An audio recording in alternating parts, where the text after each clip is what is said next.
एवं साद्वैतं सावधूतं हरिजनसहितं श्रीकृष्णचैतन्यदेवं श्रीराधकृष्णपादं सहगणललिता श्री विशाखान्वितश्च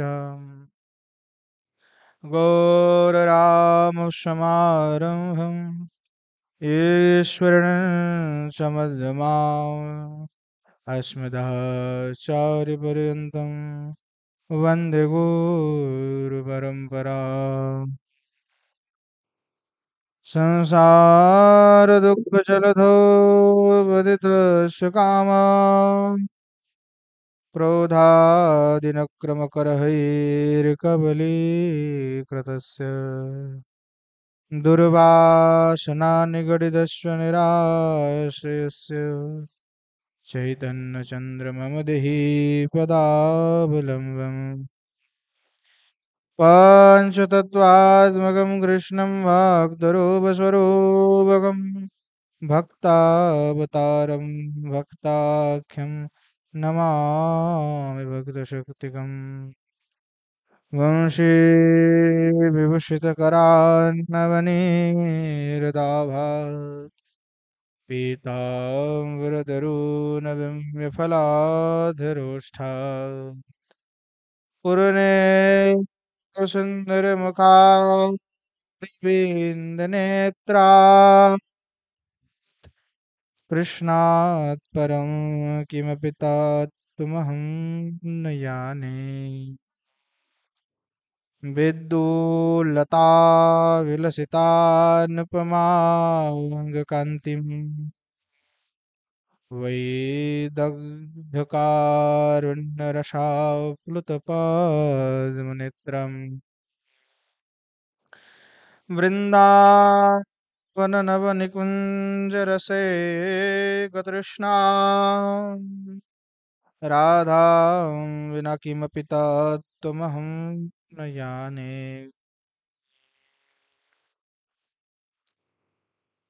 श्रीमद्भागवतं नौमि यस्यैकस्य प्रसादतः अज्ञातानपि जानाति हि सर्वसर्वगमानपि गङ्गातरङ्गरमणीयजटा कलापं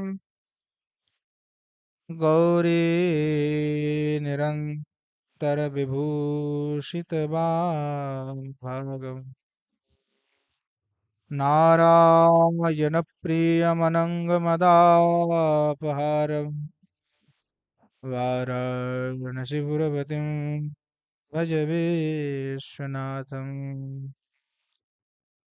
नारायणं नमस्कृत्य नरं चैव नरोत्तमं देवीं सरस्वतीं व्यासं ततो जयमुदीरये जननी जनको वन्दे धरणि सन्तानवत्सलो पूजो सन्तानं कुशलार्थिनो श्रीरूपं साग्रजं वन्दे रघुनाथं कृपामयम् श्रीजीवं भट्टयोगं च शयनो सुखदायकम् येषां सहजस्निग्धानं पादरेणुमभीक्ष्णसः सर्वविघ्नविनाशाय शिरसा धारयाम्यहम् बृन्द्याय तुलसी दिव्यै प्रियायै केशवस्य च कृष्णभक्तिप्रदे देवी सत्यवत्यै नमो नमः वाञ्छकल्पतरुभ्यश्च कृपा सिन्धुभ्यैव च पतितानं पावनेभ्यो विष्णवेभ्यो नमो नमः हरे कृष्ण कृष्ण कृष्ण हरे हरे हरे राम राम राम हरे हरे। बोलो श्री राधा गिरिंद्र बिहारी लाल की जय। श्रीमन महाप्रभु की जय। बोलो जय जय श्री राधे श्याम। निताय गौर हरि बोल। परमाराध्य परम पूजनीय श्री पंडित बाबार कृपाয়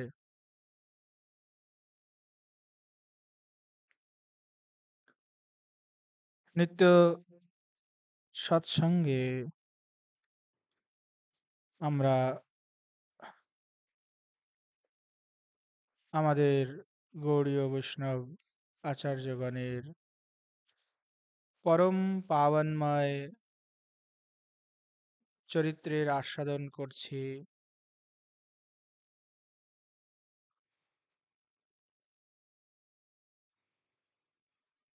আজ শ্রী নিত্যানন্দ প্রভুর প্রথম শিষ্য শ্রী রামরায় প্রভুর জীবনী আমরা আস্বাদন করব। গৌড়ীয় সম্প্রদায়ের প্রাচীন যে বৈষ্ণবগণ আচার্যগণ হয়েছেন তার মধ্যে শ্রী রামরায় প্রভু অন্যতম।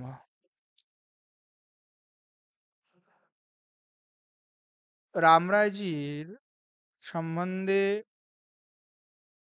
ভক্তমালে আছে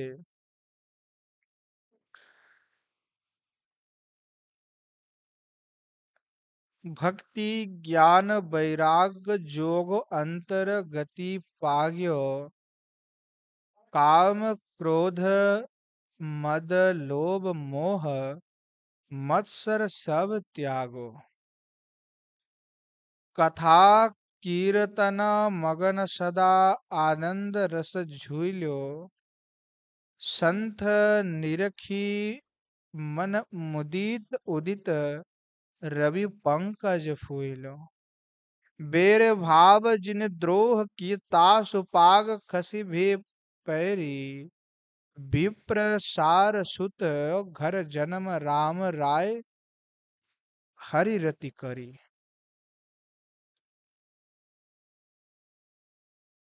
রামরায় জি সারস্বত বংশে জন্ম নিয়েছিলেন। কথিত আছে শ্রী রামরায়জি তার প্রাকট্য রাবি নদীর তটে যে লাহোর ছিল আগে, অর্থাৎ সেই পাকিস্তান বর্তমান, আগে তো আর পাকিস্তান ছিল না, আগে তো ভারতই ছিল। সেই পাকিস্তানের লাহোরের সারস্বত ব্রাহ্মণ কুলে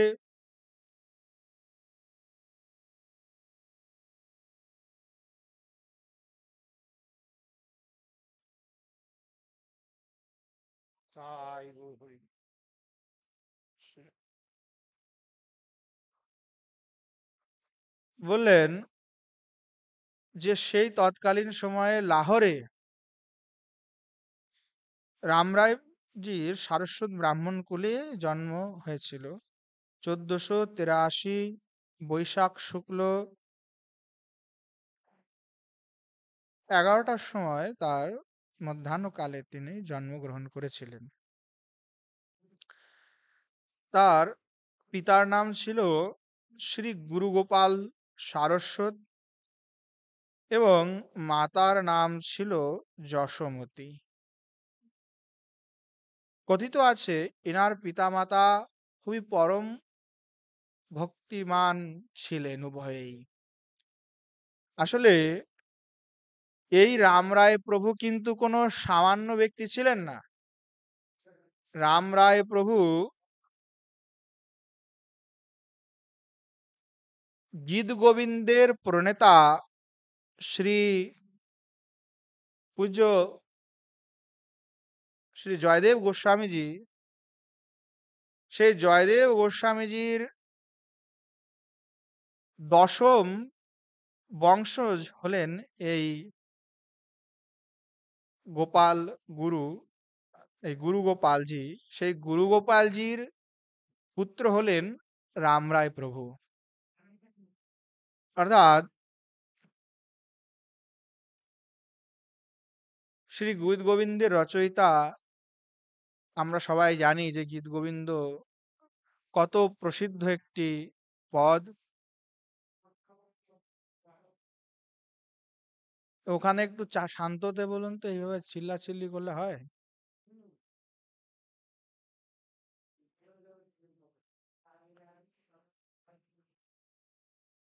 তো গীত গোবিন্দের যে রচয়িতা জয়দেব গোস্বামী কবি, আমরা সকলেই জানি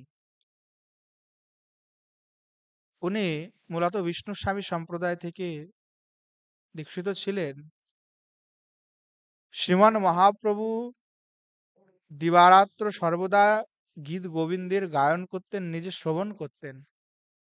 এবং গৌড়ীয় বৈষ্ণব বা আমাদের যারা রস উপাসনা মার্গী, রাধাকৃষ্ণের যুগল রস উপাসক, তাদের কাছে গীত গোবিন্দ নিত্য আস্বাদনীয়। শ্রীমান মহাপ্রভুর কিন্তু খুব প্রিয় ছিলেন। সেই বংশেই 11তম বংশ ছিলেন রামরায় প্রভু, এবং তিনি সাক্ষাৎ নিত্যানন্দ প্রভুর প্রথম শিষ্য। এর আগে নিত্যাই চাঁদ আর কাউকে দীক্ষা দেননি, ইনিই প্রথম। তো এনার পিতামাতা খুব পরম ভক্তিমান ছিলেন। তো নিত্য তাদের ঘরে বৈষ্ণব সেবা হতো। যেহেতু প্রথম থেকেই তারা এই বংশের, সেহেতু নিত্য প্রতি তারা এখানে তাদের ঘরে আর কি বৈষ্ণব সেবা আদি হতো। এবং প্রত্যেক বৎসর তারা জয়দেব গোস্বামীজির যে প্রকট উৎসব, সেই প্রকট উৎসব পালন করতেন। এইভাবেই তার পিতামাতার আর কি দিন যাচ্ছিল। কিন্তু দুঃখের কথা যে তাদের কোনো সন্তান ছিল না, অর্থাৎ গুরু গোপালজি এবং মাতা যশোমতীজির কোনো সন্তান ছিল না। তখন শ্রী রাধা মাধবজি তাদের যে নিত্য বিগ্রহ, যে জয়দেব গোস্বামী যে রাধা মাধব বিগ্রহটি প্রকট করেছিলেন, সেইটি কিন্তু তখন সেখান থেকে লাহোর চলে গেছিল, এবং সেইখানে তারা নিত্য প্রতি সেবা করতেন। তখন রাধা মাধবজি স্বপ্নাদেশ দিয়েছিলেন কি, তোমার পত্নীকে আমার চরণামৃত নিত্য পান করাও, তবে তোমার ঘরে একজন মহান বৈষ্ণবের জন্ম হবে। এই কথা শোনার পরেই তখন গুরু গোপালজি তার পত্নীকে নিত্য প্রতি শ্রী রাধা মাধবজির সেই চরণোদক পান করাতে থাকেন। এবং যখন নিত্য প্রতি তিনি এই চরণামৃত পান করেন, তখন ধীরে ধীরে তার ভিতরে যশোমতীজি অনুভব করেন যেন একটা অপ্রাকৃত শক্তি তার ভিতরে সঞ্চার হচ্ছে। ধীরে ধীরে যথাকাল হলে শ্রী রামরায়জির প্রকট হন। এই রামরায়জিকে গৌড়ীয় সম্প্রদায় অনেক নামে রামভদ্রাচার্য কেউ বলেও ডেকেছেন, কেউ রামরায় বলেছেন, কেউ রামেশ্বর, মানে ৩-৪টা নাম ওনার হয়ে গেছে। রামগোপাল, ওই একজনই ব্যক্তি, কিন্তু বিভিন্ন জায়গায় আলাদা আলাদা ভিন্ন নামে ওনাকে বলা হয়েছে। এবং 11 বর্ষের অবস্থাতে এনার পিতা ওনাকে গায়ত্রী মন্ত্র দিয়েছিলেন। যেহেতু ব্রাহ্মণ বালক, যেহেতু যজ্ঞোপবীত সংস্কারটি অবশ্যই প্রয়োজন, এবং দ্বিজাতির জন্য, যারা দ্বিজাতি অর্থাৎ ব্রাহ্মণ, ক্ষত্রিয় এবং বৈশ্য, এই দ্বিজাতিদের কিন্তু যজ্ঞোপবীত আদি সংস্কার যথাকালে নেওয়া উচিত। তো এনাকে 11 বৎসর বয়সেই তার পিতা যজ্ঞোপবীত সংস্কার এবং গায়ত্রী মন্ত্র প্রদান করেছিলেন। এবং তার পিতা তাকে রাধা গোপাল মন্ত্র প্রদান করেছিলেন, কথিত আছে। রামরায়জির একজন ভাই ছিল। রামরায়জির জন্মের প্রায় 10 বৎসর পরে তার যে ভাই রামচন্দ্র গোপাল তিনি প্রকট হন। ইনিও একজন পরম বৈষ্ণব ছিলেন। ওনাকে চিত্রা সখীর অবতার বলেই আচার্যগণ উল্লেখ করেন। আর রামরায়জির সম্বন্ধে গৌরবিনোদিনী বৃত্তিতে উল্লেখ আছে, ইনি হলেন চন্দ্রাবলী সখী, তার আবেশ। তো রামরায়জির বাল্যকাল থেকেই খুব মেধাবী ছিলেন, খুব মেধাবী। ছোটবেলায় তার বাবা তাকে যখন শাস্ত্র আদি অধ্যয়ন করান, তখন মানে খুব অল্পেতেই উনি বুঝে যেতেন এবং খুব বাল্যকালেই ব্যাকরণ, ন্যায় আদি সমস্ত শাস্ত্রকে অধ্যয়ন করেছিলেন।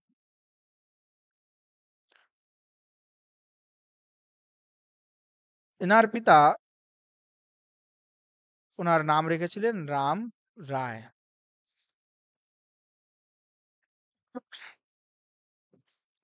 যেহেতু বালক বিলক্ষণ ছিল,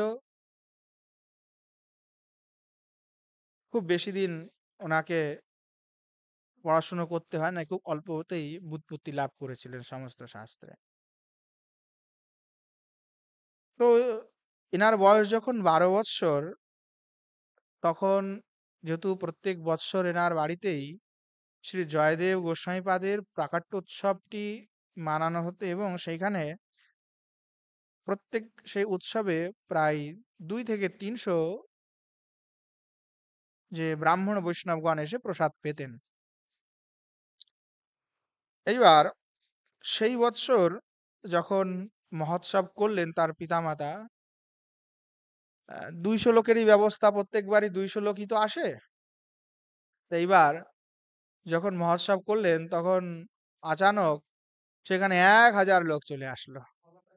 কোথায় 200 লোকের আয়োজন আর কোথায় 1000 লোকের আয়োজন।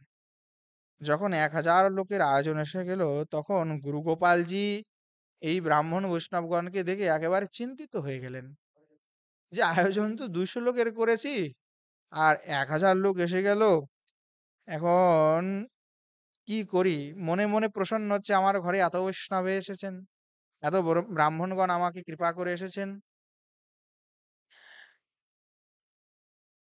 ভাবছেন যে কি করি এখন, মনে মনে চিন্তা করছেন। তখন পিতাকে এইভাবে চিন্তাগ্রস্ত দেখে রামরায়জি পিতার কাছে আসলেন এবং এসে তাকে পিতাকে দণ্ডবত প্রণাম আদি করে বললেন যে, পিতাজি, আমি একটি কথা বলি। বলছে, হ্যাঁ বলো।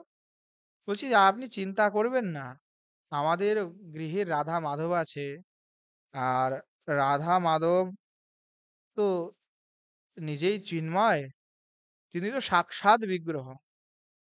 তো তিনি আমাদেরকে নিশ্চয়ই কৃপা করবেন। আর রাধা মাধব যেমন সাক্ষাৎ, তার প্রসাদও তেমন চিন্ময় বস্তু। তাই এই প্রসাদ, তিনি যেমন অনন্ত গুণসম্পন্ন, তার প্রসাদেরও গুণও অনন্ত। তাই দেখবেন পিতাজি, সবাই প্রসাদ পেয়ে আরো থেকে যাবে রাধা মাধবের কৃপা হলে। তখন পিতাজি বললেন, দেখা যাক, সব গোবিন্দের ইচ্ছা। তখন ওই ব্রাহ্মণদেরকে ভোজন প্রারম্ভ করালেন।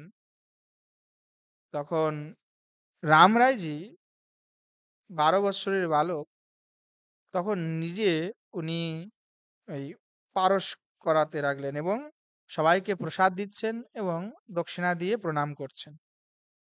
এইভাবে ধীরে ধীরে ধীরে 1000 লোককে উনি ভোজন করিয়ে ফেললেন। তথাপি ভোজন কম হলো না, মানে আরো মনে হয় 1000 লোক আসলেও কোনো ভোজন কম হবে না।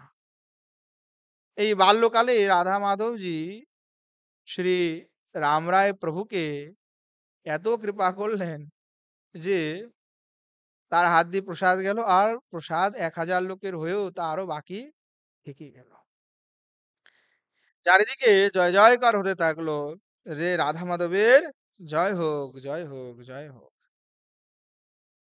তো রাধা মাধবের নিত্য প্রতি শ্রী রামরায়জি সেবা করতেন নিত্য প্রতি। নিজে শ্রী ঠাকুরের জন্য পুষ্পচয়ন করতেন, ঠাকুরের জন্য মালা গাঁথতেন, ঠাকুরের জন্য চন্দন ঘষতেন, নিজে স্বয়ং সেবা করতেন। সেবায় তার খুব মনোনিবেশ ছিল। যেমন শাস্ত্রজ্ঞ তেমন সেবানিষ্ঠ। আর কি করতেন, গোবিন্দের সেবা করতে করতে গীত গোবিন্দের পদ গায়ন করে শোনাতেন। এখন কিন্তু আমাদের এই জিনিসটা উঠেই গেছে একেবারে সম্প্রদায় থেকে। আগে ঠাকুরের সামনে বৃন্দাবলী গায়ন হতো, সমাজ গায়ন হতো, ঠাকুরকে সামনে গিয়ে এবার সংকীর্তন, গীত গোবিন্দ আদির পদ, অষ্টকম এগুলি শ্রবণ করানো হতো। ধীরে ধীরে ধীরে এই প্রথা একেবারেই সম্প্রদায় থেকে চলে গেছে। গোস্বামীগণ, রূপ গোস্বামী, সনাতন গোস্বামী, শ্রী বিশ্বনাথ চক্রবর্তী পাদ, এনারা সকলেই স্তবাবলী লিখেছেন, স্তব সমূহ আর কি। কেউ স্তবাবলী লিখেছেন, কেউ স্তব মালা লিখেছেন, কেউ স্তবামৃত লহরী লিখেছেন। ওই মোট কথা হচ্ছে সেগুলি হলো সব ছন্দবদ্ধ স্তব, বিভিন্ন রাগ রাগিনীর মাধ্যমে সেগুলিকে গায়ন করা। কিন্তু বর্তমান সময়ে এটা খুবই দুর্লভ হয়ে গেছে যে সেই পদ পদাবলী গায়ন সমাজের ভিতরে একেবারেই খুব কম, ক্বচিৎ আছে। আর যারা বিদ্বান তারাও গায়ন করে না, আর যারা গায়ন করেন তারা ওইগুলো করেন না, বড় সমস্যা। কিন্তু রামরায়জির কাছে তিনি ওই বাল্যকাল থেকেই যেহেতু পিতার কাছ থেকে ওই গীত গোবিন্দ গায়ন শিখেছিলেন, তখন ঠাকুরজির সেবা করতেন এবং সেবা করতে করতে করতে করতে গীত গোবিন্দ গাইতেন।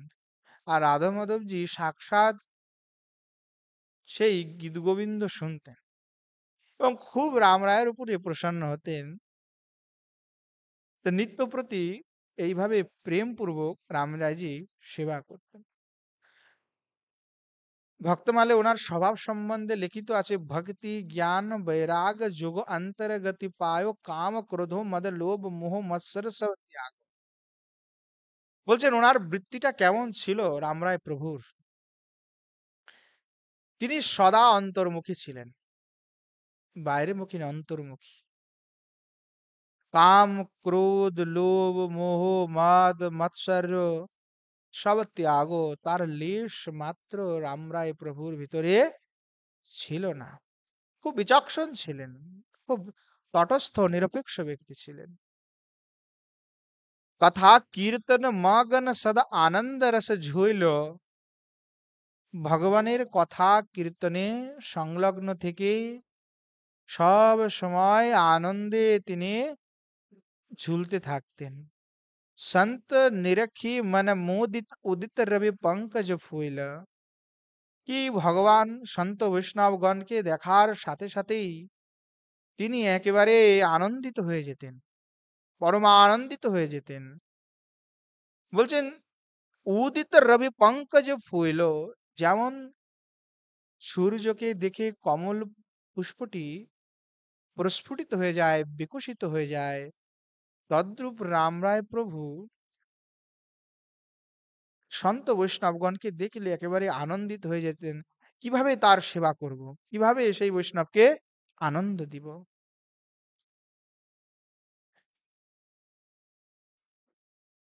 ভক্তমালকা লিখছেন যে এমন মহাপুরুষ ছিলেন যে ব্যার ভাব जिन द्रोह किय तासु पाग खसी भय पारी, विप्र सार सत घर जन्म राम राय हरि প্রতিকারী। বললেন যে এমন সিদ্ধ পুরুষ ছিলেন, তার স্বভাব বৃত্তিটি এত সুন্দর ছিল যে তাকে যদি কেউ খারাপ বলতো, তাকে কেউ যদি, তার সাথে যদি কেউ ব্যার রাখতো, তথাপি তিনি কিন্তু তার উপরে ব্যার রাখতেন না। তিনি কখনো কাউকে বাণী দিয়ে কোনোভাবেই কাউকে আঘাত করতেন না, কষ্ট পেতেন না। কেউ যদি উনার প্রতি দ্রোহ করতো, তথাপি তিনি সেটি নিয়ে কোনো কিছুই বলতেন না। এত তার বৃত্তি অন্তর্মুখী ছিল। ভক্তমালকা লিখেছেন, একবার কিছু মূঢ় ব্যক্তি রামরায়জির যশ এবং প্রতাপ দেখে সহ্য করতে পারছেন না, এবং তারা কুতর্ক করে বিভিন্নভাবে রামরায়জিকে ছোট করার, নিচু দেখানোর প্রয়াস করেছে। যতবার রামরায়জির সাথে কেউ এইভাবে দুর্ব্যবহার করার চেষ্টা করেছে, রাধা মাধবের কৃপায় তারা কেউ আসলে তাকে পরাস্ত করতে পারেনি। তারাই উল্টে পরাস্ত হয়ে চলে যেত। সেই যে যারা কিছু লোক রামরায়জিকে সহ্য করতে পারত না, একবার তারা ভাবলো যে রামরায়জিকে রাস্তা থেকে মেরে তাড়িয়ে দিব। কিন্তু রামরায় প্রভু তার এত ভাবনা, এত ভালো, যে তিনি, তার ভিতরে কোনো এই ধরনের কোনো মনোবাসনাই নেই। কেউ যদি আঘাত করে, যে তৃণাদপি শুনিচন তর রিবু সহিষ্ণুনা অমানিনা মানদেন কীর্তনিয়া সদাহরি, এই ভাবটি তার ভিতরে ছিল। বললেন, যখন এই যে ব্যক্তি চিন্তা করলেন তখন যে রামরায় প্রভুকে মারবো, তখনই যে সেই ব্যক্তির মাথার থেকে পাগড়ি বারবার খসে পড়তে লাগলো। সে যতবার উঠায় ততবার আর পাগড়ি থাকে না। তখন সে বুঝলো যে আমি যে এই চিন্তা করেছি, সেই চিন্তার কারণেই আমার আসলে এই দশা হয়েছে।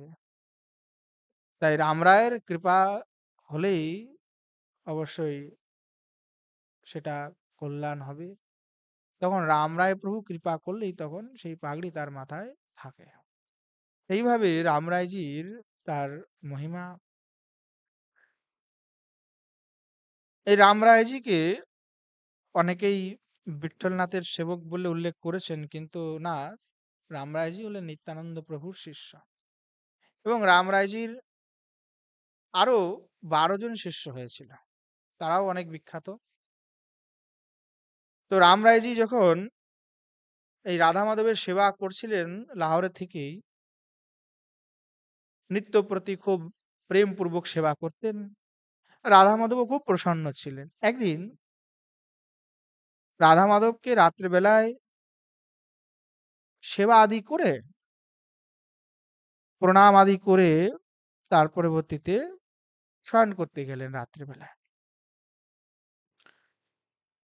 তখন শ্রী রামরায়জিকে শ্রী রাধা মাধবজি স্বপ্নাদেশ দিলেন যে তুমি বৃন্দাবনে যাও।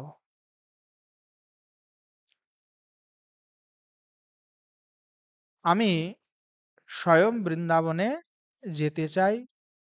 তুমি প্রথমে যাও, গিয়ে আমার ব্যবস্থা করো।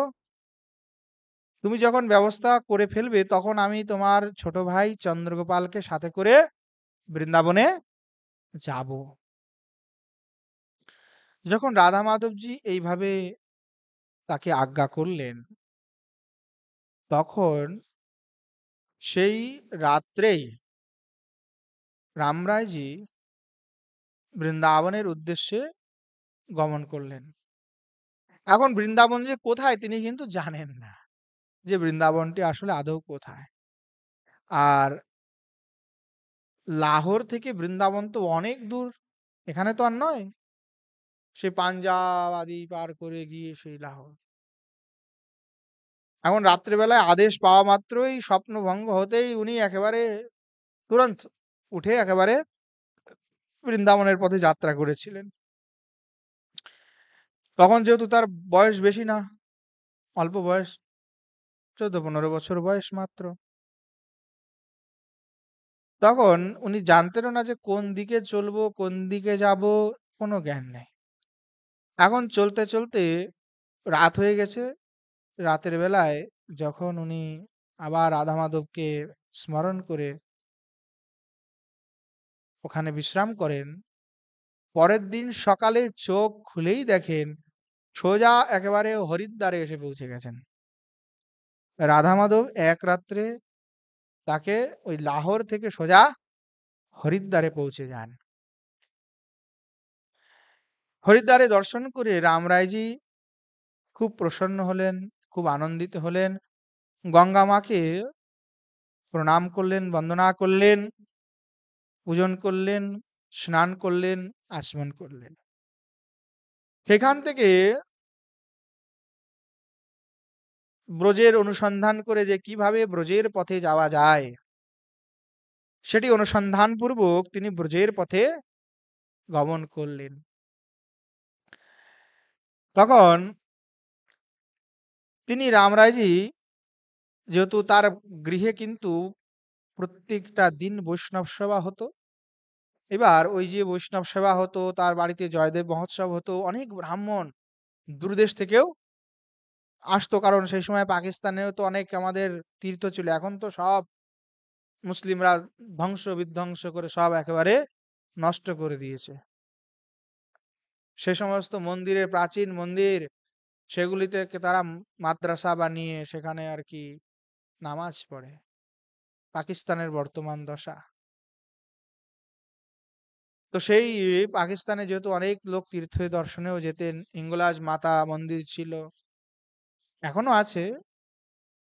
আরো অনেক প্রাচীন মন্দির ছিল, সেগুলি দর্শন করতে অনেকেই যেতেন। তো তাদের গৃহে গিয়ে সকলে যেহেতু থাকতেন, তাই রামরায় প্রভু আর কি জানতেন অনেক ব্রাহ্মণদেরকে। তখন এইদিকে রামরায় প্রভু বৃন্দাবনে যাওয়ার পথটি কিভাবে যেতে হবে সেটি জ্ঞাত হওয়ার পর বৃন্দাবনের পথে রওনা হলেন। গৌর পার্ষদ দিগের ভিতরে ইনিই কিন্তু প্রথম বলেন, অনেকে বেশিরভাগই লোকে বলেন যে গৌর পার্ষদের ভিতরে ইনি কিন্তু এই প্রথম ব্রজে আসলেন, সবার একদম প্রথম দিন। এইবার তিনি চলতে চলতে চলতে আলীগড়ে এসে পৌঁছালেন। এবার আলীগড়ে যখন পৌঁছালেন, তখন রামরায়জির এক পরিচিত ব্রাহ্মণ, যে প্রায় ওনার ঘরে আসা যাওয়া করতেন, কখনো ওইদিকে গেলে সেখানে এক ব্রাহ্মণের সাথে তার দেখা হয়। দেখে তিনি চিনতে পারলেন, তিনিও চিনতে পারলেন, এ তো রামরায় প্রভু জয়দেব গোস্বামীজির বংশজ। সে ব্রাহ্মণের নাম ছিল প্রসাদী। সেও আবার নিজে সাধু বৈষ্ণবগণের খুব সেবা করত। তীর্থযাত্রীরা এদিকে ওইদিক থেকে যারা আসতো, তাদের খুব সেবা করতেন।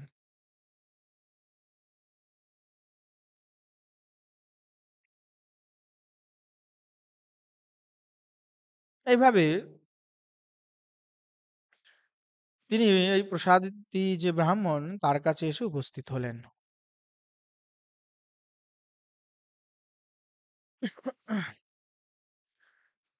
রামরায়জি এই প্রসাদী যে ব্রাহ্মণ, তার ঘরে এসে থাকলেন। সেখানে প্রসাদ আদি স্বীকার করে বিশ্রাম আদি করলেন। তারপরের দিন তিনি সেখান থেকে রওনা হলেন। এখন যখন রামরায় প্রভু ওখান থেকে রওনা হচ্ছেন, তখন সেই সময় সেই ব্রাহ্মণ রামরায় প্রভুকে প্রণাম করে বললেন, হে সন্ত ভগবান, আপনি দেখতে একেবারেই মনে হয় সাক্ষাৎ সিদ্ধ পুরুষ। আমি তো খুব গরিব। আমি সাধুদের নিজের সামর্থ্য অনুসারে সেবা করি।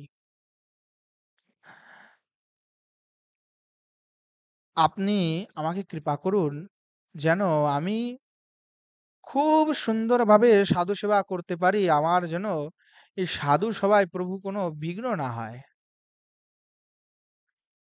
তখন এইভাবে যখন তিনি সাধু বৈষ্ণব সেবার কথাটি বললেন, বললেন, প্রভু আপনার কাছে আমি নিবেদন করি যে আপনি আমাকে কৃপা করুন যেন আমি গুরু, গোবিন্দ এবং বৈষ্ণব এই তিনের সেবা খুব উত্তম রূপে করতে পারি। তখন রামজির একেবারে হৃদয়টা বিগলিত হয়ে গেল। রামরায়জি ভাবছেন যে আমি তাকে কি দিব। রামরায়জি তখন চিন্তা করছেন যে আমি কি করব, কি দেব। তখন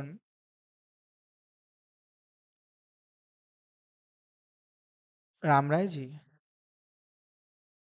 নিজের হাতে একটি সোনার আংটি তার ছিল।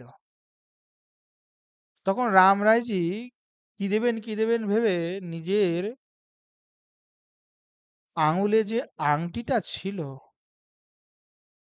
সেই আংটিটা খুলে তখন সেই প্রসাদী নামক যে ব্রাহ্মণ, সেই ব্রাহ্মণকে তিনি সমর্পণ করেন এবং বললেন যে আজ থেকে তোমার সমস্ত দরিদ্রতা নষ্ট হয়ে যাবে। তুমি প্রেম সে রাধা মাধবের ভজন করো, গুরু গোবিন্দ হরি সকলের সেবা করো। সেই জন্য রামরায় প্রভু তাকে আশীর্বাদ করলেন। ব্রাহ্মণ খুব প্রসন্ন হলেন এবং রামরায়জির জয় জয়কার করলেন। রামরায়জি সবার থেকে জিজ্ঞাসা করতে করতে করতে এইদিকে এসে মথুরার দিকে এসে উপস্থিত হলেন এবং সেইখানে এসে উপস্থিত হলে সেখানকার লোকজন তাকে আতিথ্য করলেন। তিনি জিজ্ঞাসা করলেন যে আমি আসলে ব্রজে যেতে চাই, আমার রাধা মাধব বলেছেন আমাকে ব্রজে যাওয়ার জন্য। তখন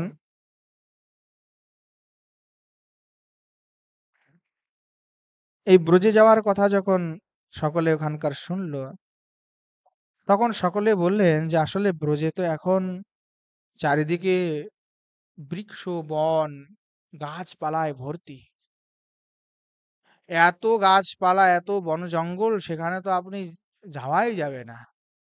চারিদিকে হিংস্র হিংস্র পশু, তার সাথে আবার লুটেরা ডাকুদের ভয় আছে। কারণ ওই যমুনা দিয়ে তখন কি হতো, ওই যাতায়াত হতো যমুনা দিয়েই আর কি, মালপত্র সবকিছু, তখন তো নদীপথের রাস্তা বেশি ব্যবহার করা হতো। তখন ওই ঝড়ি ঝাপটার ভিতরে সে ডাকু লুটেরারা লুকিয়ে থাকতো এবং আচানক হামলা করে মাল লুটে পালিয়ে যেত। আর কচিত দুই একজন তীর্থযাত্রী যদি এখানে আসতো তাহলে তার সর্বস্ব লুণ্ঠন করত। তারা বললেন যে না, আপনি এখানে যাবেন না, খুব ভয়াবহ স্থিতি। এইভাবে তাকে বোঝালেন এবং বোঝালেও রামরায়জির মনে বাসনা ছিল যে তিনি বৃন্দাবনেই বাস করবেন, যেহেতু রাধা মাধব তাকে আজ্ঞা করেছেন।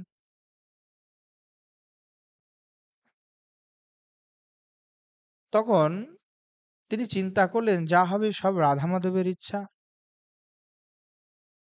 যা গোবিন্দ চাইবেন তিনি তো আমাকে আদেশ করেছেন, তার আদেশকে উল্লঙ্ঘন করে আমার এখানে থাকা উচিত হবে না। তখন রাত্রিতে সবাই যখন বিশ্রাম করছিল, তখন তিনি কি করলেন, ধীরে ধীরে ওই উঠে একেবারে সোজা সেই রাত্রে মথুরা থেকে বৃন্দাবনে চলে আসলেন এবং ধীরে ধীরে ধীরে একেবারে চলতে চলতে বৃন্দাবনে এসেছেন। যখন এসেছেন সকাল হয়ে গেছে। ধীর সমীর ওখানে এসে রামরায়জি এসে উপস্থিত হয়েছেন।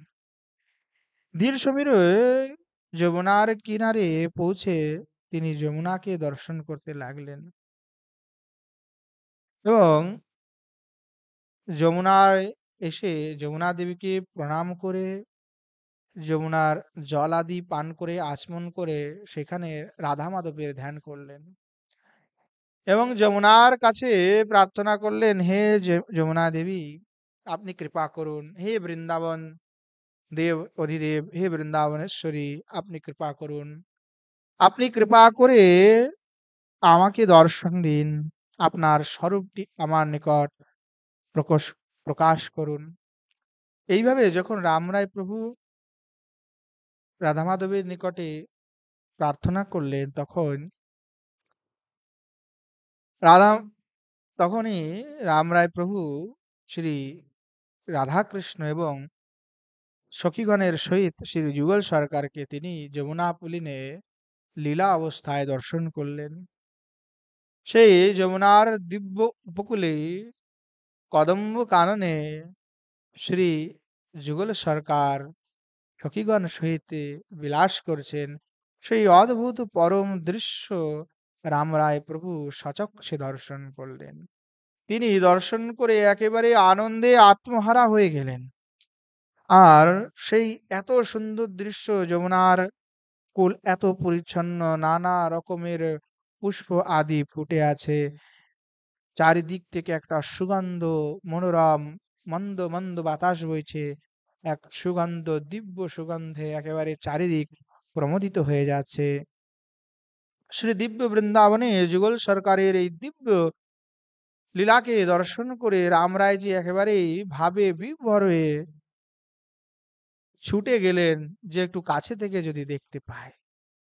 রামরায় প্রভু যমুনার পুলিন দিয়ে দূর থেকে দর্শন করে একেবারে দৌড়ে গেলেন। দৌড়ে দৌড়ে তিনি একেবারে পৌঁছে গেলেন সেই যুগল সরকার যেখানে বিলাস করছেন। এত ভাবে আত্মহারা তন্ময় হয়ে গেছেন যে নিজেকে সামলাতে পারলেন না। রামরায় প্রভু সেখানে গিয়ে একেবারে ধপাত করে মূর্ছিত হয়ে একেবারে যুগল সরকারের চরণে পড়ে গেলেন। তখন শ্রী রাধা মাধব তাকে বললেন, এই রামরায় উঠো। তখন রামরায়জি চেতন হলেন এবং রামরায়জিকে বললেন, দেখো, তোমার এখনো অখণ্ড বৃন্দাবন বাস করার সময় আসেনি, এখনো অনেক কাজ বাকি আছে। তুমি বিভিন্ন তীর্থকে পর্যটন করো, সেই তীর্থ পর্যটন করলে তোমার গুরু প্রাপ্তি হবে এবং তারপরে তুমি নাম প্রচার আদি করবে, আমার মহিমা প্রচার করবে। তারপরে সময় আসলে ঠিক আমি তোমাকে বৃন্দাবনে অখণ্ড বাস করাবো এবং আমিও তোমার কাছে আসব। এই কথা বলে রাধা মাধব তাকে আশীর্বাদ দিলেন এবং এইভাবে রামরায় প্রভু তখন শ্রী রাধা মাধবের আজ্ঞা পেয়ে তিনি তীর্থ পরিভ্রমণের জন্য গমন করলেন। হরিদ্বার থেকে যেহেতু এদিকে এসেছিলেন, ধীরে ধীরে সমস্ত তীর্থ আদি দর্শন করলে এদিক থেকে ঘুরে সোজা গেলেন কাশীতে। যখন কাশীতে গিয়ে পৌঁছালেন, অদ্ভুত মনোহর দিব্য বালক রামরায় প্রভু কিশোর অবস্থা, একেবারে দিব্য অদ্ভুত তেজ তার শরীর থেকে বেরোচ্ছে, দেখেই একজন সুদর্শন পুরুষ।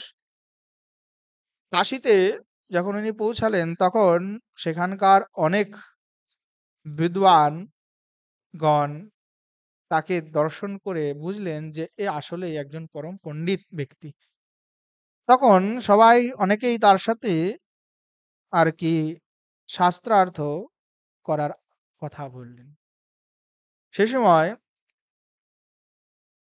কাশীতে মাধবেন্দ্র পুরী, প্রকাশানন্দ সরস্বতী, বল্লভাচার্য, গোকুলানন্দ, বিদ্যাসাগর, রাজেশ্বর তীর্থ, গোবিন্দ কবি, রঙ্গনাথ, বিশ্বনাথ, এরা সবাই বিষয়ে উপস্থিত ছিলেন।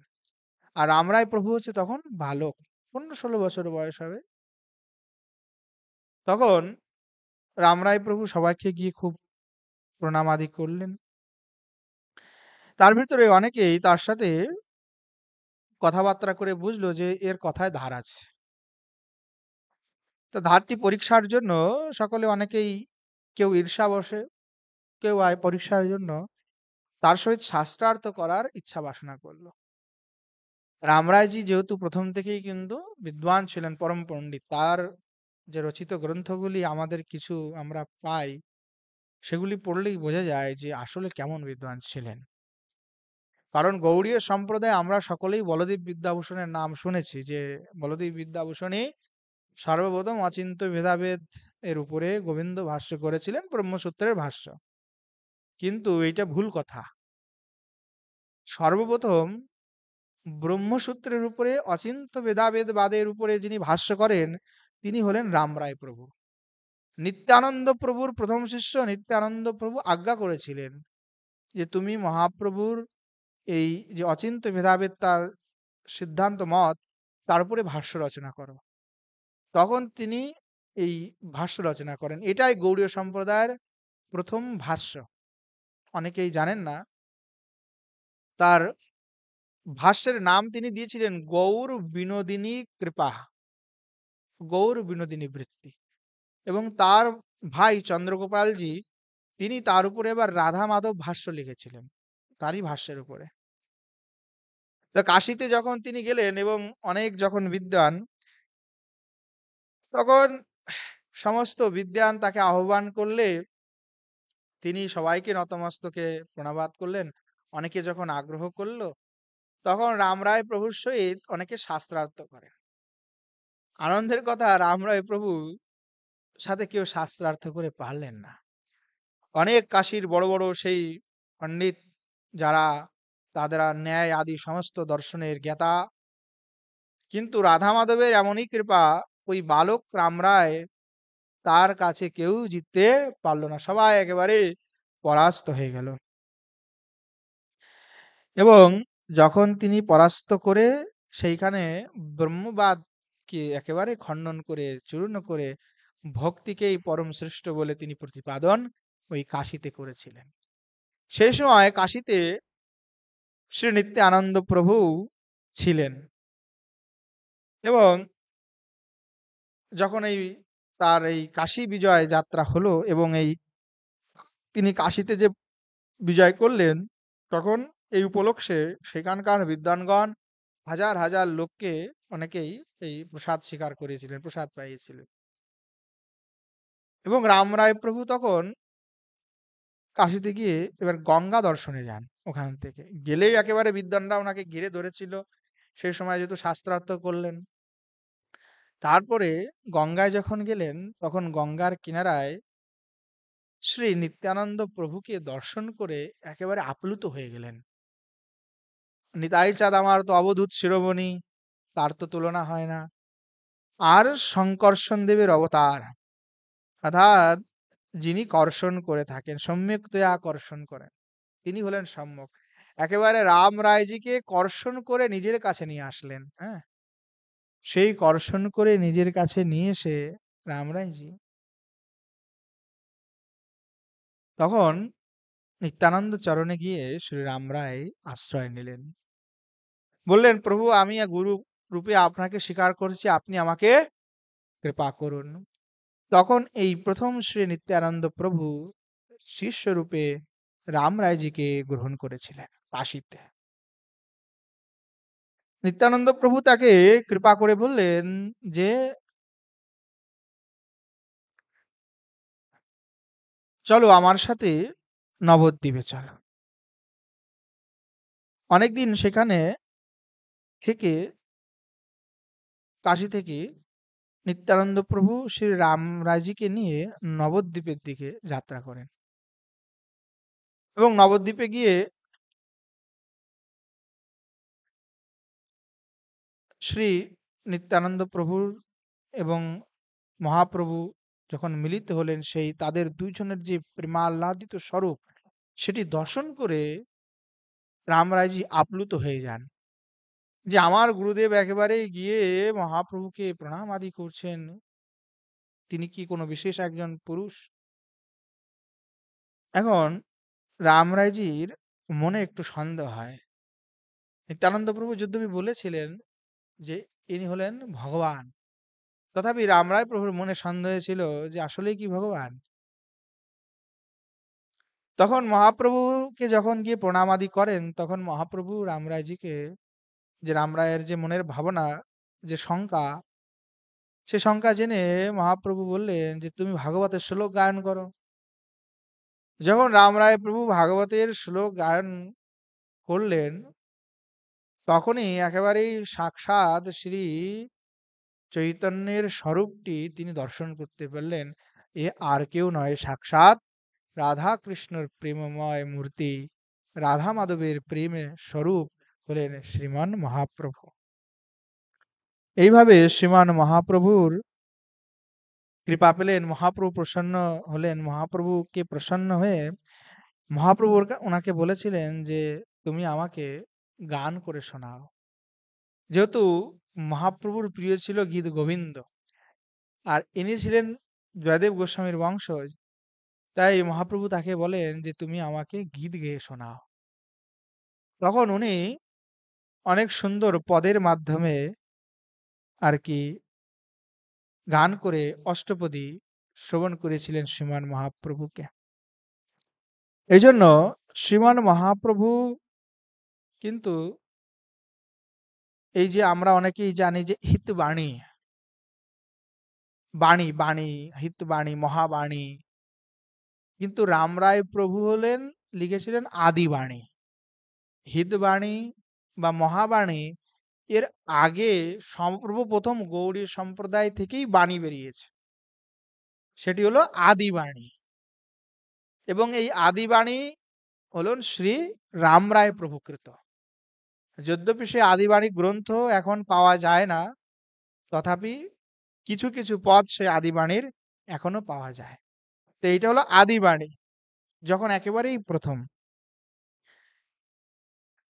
রামরায়জির কত সুন্দর প্রেম,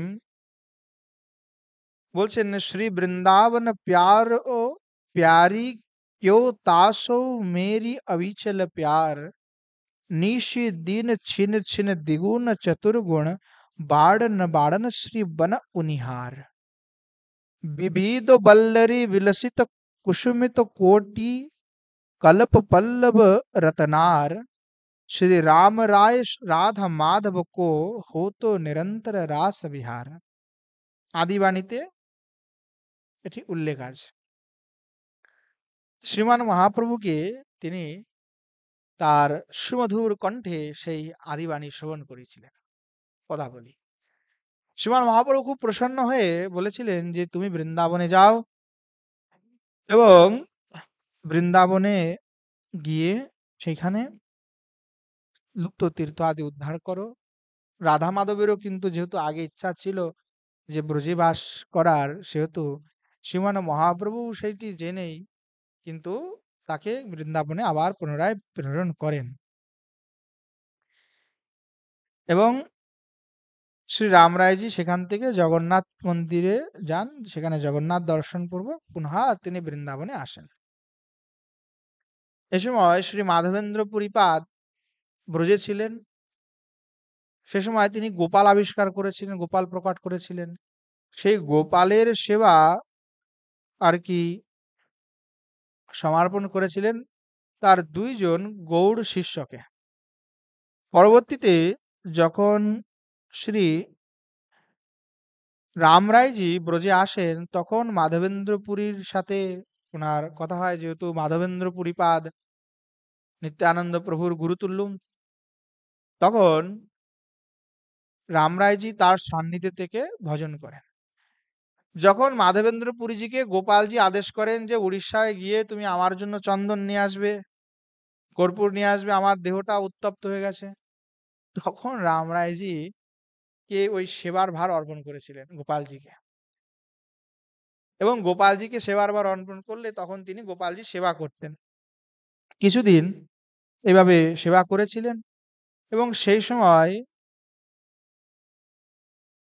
বিভিন্ন বৈষ্ণবগণ এসে সেখানে প্রসাদ স্বীকার করতেন, বিশাল বড় ভান্ডারা আদি করেছেন। এবং এই সময় আর কি বল্লভাচার্যজি তিনি গোপালজির প্রকটের খবর শুনে তিনি এখানে আসেন। এদিকে সেই সময় লাহোর থেকে অনেক বৈষ্ণবগণ এই ব্রজে এসেছিলেন দর্শন করতে, এবং সে সময় দর্শন করে যখন এই সমস্ত লোকজন লাহোর থেকে আবার পুনরায় ফিরে যান, এখানে তাদের খুব আদর আপ্যায়ন এবং সেবা বৈষ্ণবগণ করেছিলেন, যারা গোপালজির সেবক ছিলেন, এবং এইভাবে শ্রী রাম রায়জি এখানে থেকে সেবা করেন। এদিকে লাহোরে তার পিতামাতা পুত্র বিয়োগে শ্রী রাধা মাধবের স্মরণ করতে করতেই তারা নিত্যলোকে গমন করেন, এবং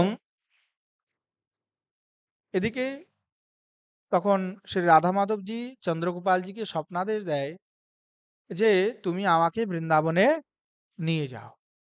তখন চন্দ্রগোপালজি তার সপত্নীর সহিত শ্রী বৃন্দাবনে এসে উপস্থিত হন এবং বংশীবটে এসে আশ্রয় নেন,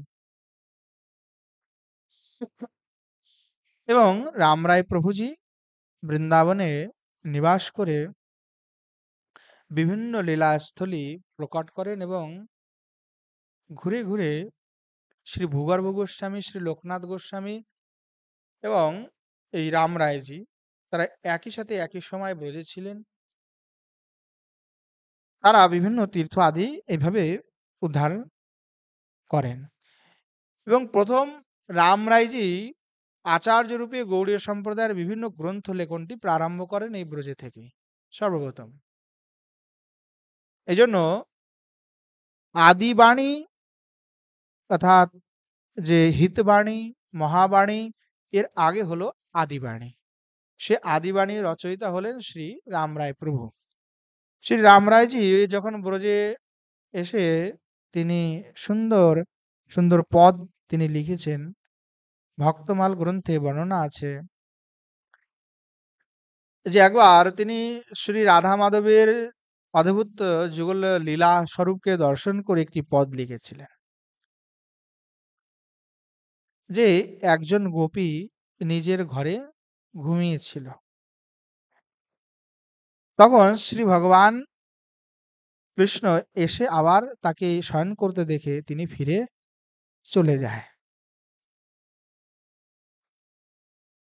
তখন এই সখীর যখন নিদ্রা ভঙ্গ হলো, তখন তিনি আর কি খুব দুঃখী হয়ে গেলেন। মানে কৃষ্ণ যে এসেছে সেটা তার মনে হচ্ছে যে স্বপ্নে তিনি দেখছেন, কিন্তু বাস্তবে কৃষ্ণ তার ঘরে এসেছিল, কিন্তু তিনি নিদ্রিত অবস্থায় তিনি সেটা না বুঝতে পারে স্বপ্ন মনে করে আর নেত্র খোলেননি, এদিকে কৃষ্ণ চলে গেছে।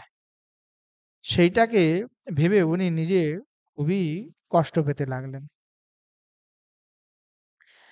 এবং যখন আরো একজন সখীর সাথে তার দেখা হলো, তখন সে দুঃখ করে বলতে লাগলেন যে আমি, আমার কি দুর্ভাগ্য সখী, কৃষ্ণ আমার সাথে দেখতে এসেছিল, কিন্তু আসলে আমি তো দেখতেই পারলাম না। আমার মনে হলো আমি স্বপ্নে দেখেছি, আসলেই যে বাস্তবেই এসেছিল। এই যে ভাব, তার এই ভাবটি সুন্দরভাবে রামরাজি প্রকট করেছেন। नींद रियास नींद रियास सांचे विष की भरी, भेरे मेरे लालन प्यारे फिरी गई कैसी खोटी खरी। अब जीव का विधि सुनु सजनी कहा गई जीवन जरी, देखो कही जो मिले बुलाबहु बरसत आंखें न झरी। राम राय या नीत ही वेचु हो तो भय बावरी। राम रायजीर সুন্দর অদ্ভুত পদ। শ্রী শ্যাম সুন্দর রাধারানীর মুখকমল দর্শন করে কিরূপে তার ভাবটি প্রকট করছেন সেটি আদিবাণীতে শ্রী রামরায়জি উল্লেখ করে বলছেন,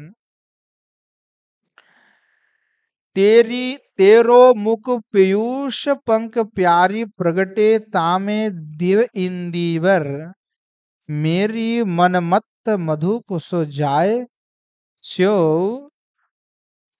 पुत्रियो है नीय अंतर रस लोभी एक सो अनेक भयो तो न नृपति मानस रस कंदर श्री राम राय पुनि कपोल दल तीलो बंधु मस्तक শ্যাম বিন্দিবর। এগুলি হলেন শ্রী রাম রায় প্রভুর কৃত আদিবাণীর পদ। যখন শ্রীমান মহাপ্রভু রূপ সনাতনের কাছে রামকেলিতে গিয়েছিলেন, তখন সনাতন গোস্বামী পাদ তাকে বলেছিলেন যে এত লোক নিয়ে কিন্তু বৃন্দাবনে যাওয়া প্রভু উচিত হবে না, বুদ্ধিমানের কাজ না। তখন শ্রীমান মহাপ্রভু কি করেছিলেন, একজন সেবক মাত্র নিয়ে বৃন্দাবনে এসেছিলেন। তখন বৃন্দাবনে এসে শ্রীমান মহাপ্রভু যখন অক্রুর ঘাটে আসেন, তখন শ্রী রাম রায়জি মহাপ্রভুর সেবা করেছিলেন এবং সেখানে নিত্য প্রতি শ্রীমান মহাপ্রভু যে কয়দিন ওখানে ছিলেন, তখন নিত্য প্রতি শ্রীমান মহাপ্রভুকে তিনি গীত গোবিন্দ গায়ন করে শ্রবণ করাতেন। শ্রীমান মহাপ্রভু রাম রায়ের মুখে সেই অদ্ভুত গীত গোবিন্দের যে স্বর ধ্বনি, সেটি শ্রবণ করে একেবারে উন্মত্ত হয়ে যেতেন। শ্রী রাম রায় প্রভুর এইভাবে শ্রীমান মহাপ্রভুকে আনন্দ দিয়েছে। শ্রীমান মহাপ্রভু ইচ্ছা করেছিলেন যে গোপালজির দর্শন করবেন, মাধবেন্দ্রপুরীর সেই গোপাল।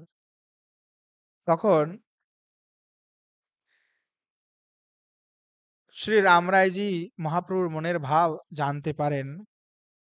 ঠিক গোবিন্দের ইচ্ছায়, কারণ মহাপ্রভুর নিয়ম ছিল তিনি কিন্তু গিরিরাজের উপরে চড়বেন না। আমাদেরকেও সেই আজ্ঞায় শ্রীমান মহাপ্রভু দিয়েছেন যে গিরিরাজের উপরে চড়বে না, কারণ গিরিরাজ হলো সাক্ষাৎ ঈশ্বর। তাই গোপাল দর্শনের ইচ্ছা থাকলেও তিনি দর্শন করতে প্রথমে পারেনি, যাননি। কিন্তু ঠাকুরের ইচ্ছা, তখন চারিদিকে এরকম শোনা গেল যে গোপাল মন্দিরে আক্রমণ হবে, মোগলরা আক্রমণ করবে। তখন তাড়াতাড়ি গোপালজিকে আর কি ওখান থেকে সরিয়ে নিচে নিয়ে এসে এক গ্রামে রাখা হয়। তখন শ্রীনাথজিকে নিচে নিয়ে আসলে তখনই শ্রীমান মহাপ্রভু এবং রামরায় প্রভু আদি সেই গোপালজির নিকটে যান এবং শ্রীমান মহাপ্রভু সেখানে গিয়ে গোপালজির দর্শন করেন।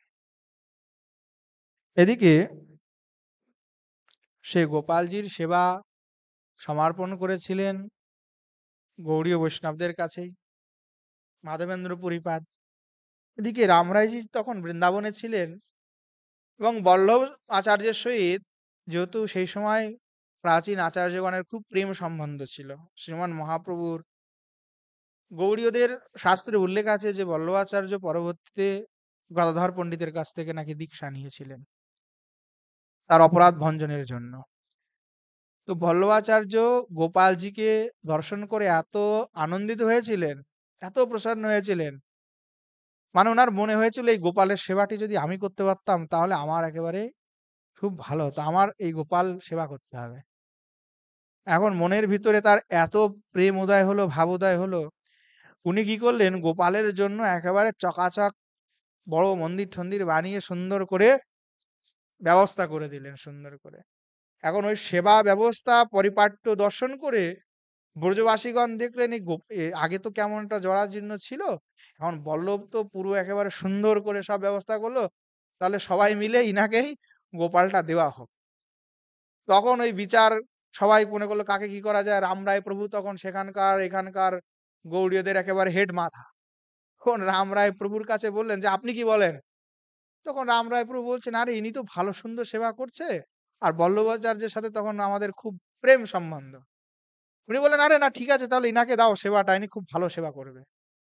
ওই তখন রামরায় প্রভুর উপরে অনেকেই একটু ক্ষিপ্ত হয়ে যান যে আমাদের বিগ্রহ আমরা কেন দেব, আমরা সেবা করব। কিন্তু বল্লভাচার্য রামরায় প্রভুকে বলেছিলেন, যদি আমি গোপালের সেবা না করতে পারি তাহলে আমি আমার প্রাণ ত্যাগ করব। এখন উনি অনাসনে বসে গেলেন যে আমি কোনো কিছুই খাবার দাবার করব না, অনাসন। তখন রামরায় প্রভু নিবেদন করে তখন ওই বিগ্রহটি তাকে দিয়েছে। সেটাই শ্রীনাথজি পরবর্তীতে রাধাবল্লভ সম্প্রদায়ের হাতেই সেটি সেবা এখনো চলছে। তখন প্রাচীন কিছু বৈষ্ণবগণ এইটাতে দুঃখ পেয়েছিলেন যে আমাদের মাধবেন্দ্র পুরীপাদেরই বিগ্রহ সেটা বল্লভকে দিয়ে দিল। তখন ওই রামরায় প্রভুর প্রতি সবার একটু ভাব ছিল যে না, উনি দিয়ে দিলেন, নিতাই চাঁদের প্রথম শিষ্য কিন্তু। তখন বৈষ্ণবগণ একটু দুঃখিত হলেন যে আমাদের বিগ্রহ। তো রামরায়জিকে একটু সাইড করলেন যে না প্রভু, এটা আপনি ঠিক কাজ করলেন না, একটু বৈষ্ণবদের ভিতরে একটু মনোমালিন্য। তখন এই জন্য উনি এত শাস্ত্র গ্রন্থ লিখেছেন, তথাপি আমাদের আচার্যরা সেই গ্রন্থগুলিকে প্রকাশিত হয়নি। তখন জীব গোস্বামীপাদ যখন ব্রজে আসলেন এবং রামরায় প্রভুর এত গ্রন্থ, যে আপনি গৌর গীতা লিখেছিলেন উনি, যেমন শ্রীমদ্ ভগবদ গীতা, শ্রীমদ্ গৌর গীতা ওনার রচনা, আদিবাণী ওনার রচনা, অনেক বহু বহু প্রাচীন গ্রন্থ রচনা করেছেন, একটা দুইটা না। তো শ্রী রামরায় প্রভু এইভাবে বল্লভাচার্যকেও কৃপা করেছেন। নিরপেক্ষ তটস্থ বিচারক ছিলেন, যে সেবাটা আমরা দেখছি যে আমাদের বিগ্রহ, কিন্তু উনি দেখছেন যে বল্লভাচার্যর এত প্রেম, এতই, যেমন আমাদের গিরীন্দ্র বিহারীজি ঠাকুরজি চাইলেন, তাই গোকুলানন্দের গোস্বামীগণ গিরীন্দ্র বিহারীকে ভাগবত নিবাসে সমর্পণ করবেন। এখন হতে পারে যে উনাদের যারা পরিকর তারা উনার উপরে রুষ্ট হতে পারে যে দেখেছো আমাদের ঠাকুরজিকে ভাগবত নিবাসে কৃপাসিন্ধু বাবাকে দিয়ে এসেছে, হতেই পারেন। কিন্তু ঠাকুরের যে ভাব, গোবিন্দের যে ইচ্ছা, তার ইচ্ছা ছাড়া তো কোনো কিছু হয় না। তাই তার সেবা নিষ্ঠা এবং আন্তরিকতাকে, তার প্রীতি ভালোবাসাকে দর্শন করে রামরায় প্রভু টিকা করেছিলেন। তো রামরায় প্রভুজি বৃন্দাবনে এসে একেবারে তন্ময় হয়ে গেছিলেন। সারাক্ষণ গীত গোবিন্দ রাধা মাধব বিগ্রহকে নিয়ে এসে সেই জয়দেব পীঠে সেখানেই গীত গোবিন্দ আদিকে নিত্য শ্রবণ করা, বৈষ্ণব সেবন করানো, এবং তার কাজ শুধু ছিল যে গ্রন্থ লেখা, গ্রন্থ লেখা। লিখেছেন, রে মন শ্রী বন রজ মে লোট, বিষয় কুপন্ত পন্থ কে গ্রন্থন মন্থন কিয়ে বকোট। বলছেন আরে আরে মোহন, এই সমস্ত কুপথ ছেড়ে দে, এই সমস্ত কুপথের কোনো প্রয়োজন না, এই বৃন্দাবনের রজে লোটপাট হয়ে যাও, তবেই না পরম শান্তি, তবেই না পরম আনন্দ। বিষয় কুপন্থ পন্থ কে গ্রন্থন মন্থন কিউ বকট। কি বিষয়, সেটা তো কুপথ, সেইটার গ্রন্থি যদি একবার লেগে যায়, সেটাকে যদি গ্রন্থিটাকে না নষ্ট করা যায়, তাহলে আর ভজন হবে না। কি তব না চি তব হি তব রাধা ধব জি তব সুসব ভব চোট, मान प्रमाण ज्ञान मर्यादा बढ़ी गड़े सग खोट, श्री राम राय पुलिनावली जय बाधी धुरी की पोट। বলছেন দেখো, এ সমস্ত কিতাব বাসনা বৈভব করলে আসলেই কোনোদিন ভজন হবে না, গোবিন্দের চরণ প্রাপ্তি হবে না, প্রেম লাভ হবে না। বললেন মান প্রমাণ জ্ঞান মর্যাদা এসব যত বাড়বে, ততই আমার ভজনের রাস্তায় বিঘ্ন এসে উপস্থিত হবে। তাই এ সব ভজনের রাস্তার আসলে বিঘ্ন। তাই এই সমস্ত কিছু বাদ দিয়ে ত্যাগ করে শ্রী যুগল সরকার যমুনা পুলিনে বিলাস করছেন, সেই বিলাসেই তুমি তোমার মনটাকে অর্পণ করো। শ্রী রামরায়জি চাইতেন যে এই বৃন্দাবন কেবল প্রেম বিকশিত একটি শহর হোক, যেখানে প্রেম ছাড়া আর কোনো কিছুর কথা হবে না, শুধু প্রেমেই। এবং শ্যামা শ্যামের দিব্য সেবা মন্দির ছাড়া আর কোনো কিছুই এই বৃন্দাবন ধামে হবে না। তিনি বলতেন যে এই বৃন্দাবন ধাম ছেড়ে শ্রী গোবিন্দ পাদ মেকম না গচ্ছতি, এক পাও তিনি আগে যান নাই। তাই আমাদেরও বৈষ্ণবগণের বৃন্দাবনকে পরিত্যাগ করে এক পাও আগে যাওয়াও উচিত নয়। তিনি লিখলেন, রে মন করি শ্রীবন অনুরাগ, 84 लकी सीढ़ी चढ़ी बड़ी महल टहल हित आयो लाग। বললেন যে 84 লক্ষ জনিকে ভ্রমণ করে এইদিকে ওইদিকে সব ঘুরে টুরে এই মনুষ্য জনিটা তুমি পেয়েছো নিজের হিত সাধন করার জন্য। পতন ভয় পুনি জনত না পেয় জনম জনম ভুলে ভ্রমরাগ। হ্যাঁ, মহারাজ যদি ভজন না করো এই যে তুমি, তোমার নিশ্চয়ই পতন হয়ে যাবে যদি তুমি ভজন না করো। এই জনম জনম তুমি পাচ্ছ আর ভুলে গোবিন্দকে বিস্মৃত হয়ে তুমি কোথায় বিষয়ে লেগে আছো। बोले मीत पाय श्री राधा माधव रिपु दल दल क्यों जात अभाग, श्री राम राय भगवान दास सोनु वृंदावन छीनो ना त्याग। যে বৃন্দাবন, আরে অনেক বড় সৌভাগ্যতে মনুষ্য জন্ম পেয়েছো, আর রাধা মাধবের ভজন করো, কেন এই রিপুর বশবর্তী হয়ে তুমি কেন এই দলদলে পড়ে আছো? কেন চোরাবালিতে পা দিয়ে নিজেকে ডুবিয়ে নিয়ে যাচ্ছ? যেমন চোরাবালি হয় না, চোরাবালিতে পা দিলে কি হয়, যত নড়বে ততই তুমি আরো গভীরে ডুবে যাবে, ওই বালি তুমি একেবারে ভিতরে ঢুকেই যাবে। তাই বললেন এই যে রিপুর দলদল সেখান থেকে অত বেরিয়ে আসা সহজ নয়, তাই রাধা মাধবের ভজন করো, করলেই সেই দলদল থেকে মুক্ত হওয়া যায়। তাই বললেন যে বৃন্দাবনে ছেড়ে কোথাও ত্যাগ করে অন্য জায়গায় যাওয়ার কথা আর চিন্তা করো না, তার কোনো প্রয়োজন নাই। এইভাবে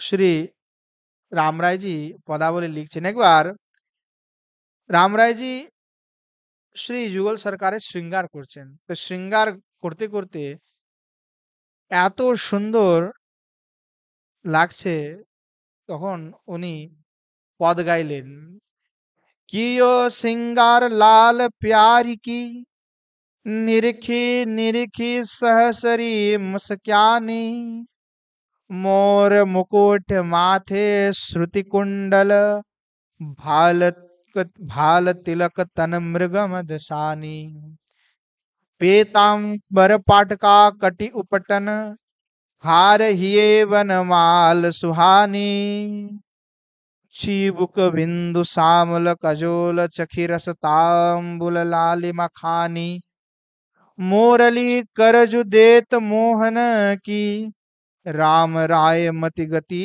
ভুলানি।